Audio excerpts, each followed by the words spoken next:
sea, me parece que este ejercicio ha sido muy interesante. Creo que de algún modo ha sido una recreación de esta reconstrucción del Muro de Jerusalén de la que habla el Papa, porque justo nos ha tocado hablar a muchas personas. Ahora escuchaba 24 personas que han estado estudiando la encíclica y hablando desde distintos enfoques.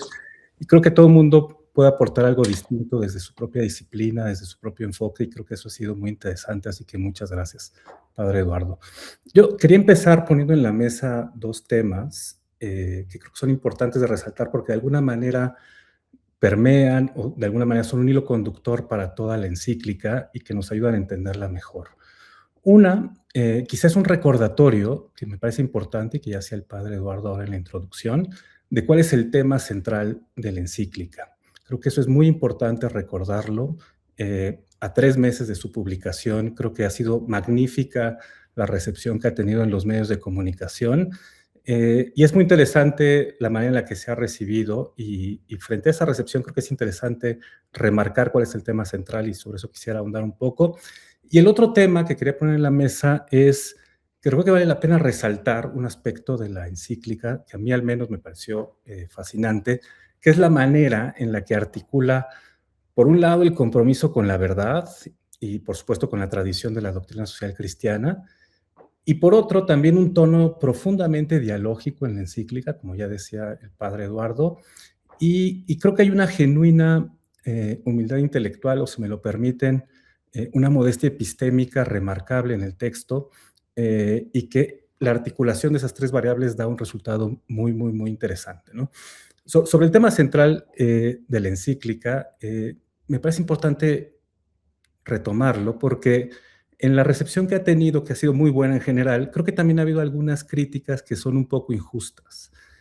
Y eso es porque creo que hay que recordar que no es una encíclica sobre la inteligencia artificial, que creo que es algo que a veces es natural que en los medios se retome esa parte, porque es muy interesante, pero ese no es el tema central de la encíclica. El tema central es la custodia de la persona humana en los tiempos de la inteligencia artificial.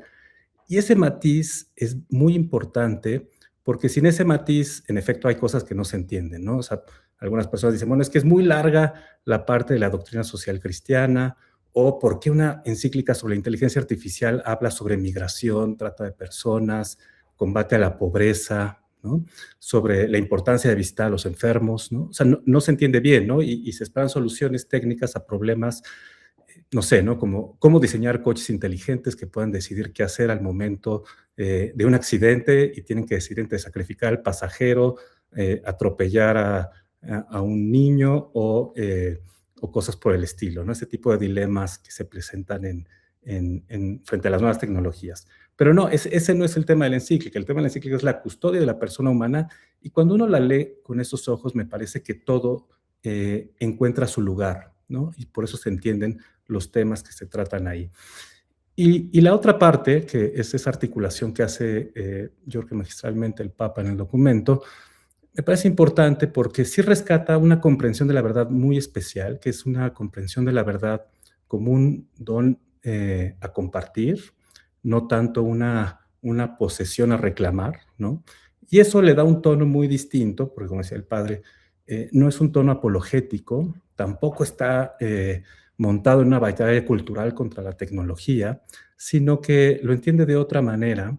Y es muy interesante ver la manera en la que va articulando una explicación abierta al diálogo, llama preciosos aliados, ¿no? A todas las personas que están interesadas en defender a la persona humana y custodiar la creación, ¿no? Sin importar de dónde vienen, lo cual creo que es un énfasis importante, y hace advertencias que son, me parece, fundamentales, ¿no? Y es el punto 98, me parece en ese sentido muy claro, cuando nos recuerda que hay que tener cuidado con todas las afirmaciones que hagamos sobre las nuevas tecnologías y en concreto sobre la inteligencia artificial, porque es muy fácil que se vuelvan obsoletas, ¿no? Yo creo que todos hemos leído documentos sobre la inteligencia artificial que han envejecido muy rápido y que algunos han envejecido muy mal, ¿no? Porque la tecnología va cambiando muy rápido. Y el Papa nos recuerda otra cosa también muy importante, que es los usuarios, pero también los diseñadores, no hemos terminado de entender exactamente cómo funciona esa tecnología. Y por lo tanto, antes de juicios maximalistas, teorías normalistas muy robustas, es importante entender el fenómeno. antes de intentar construir toda una regulación al respecto.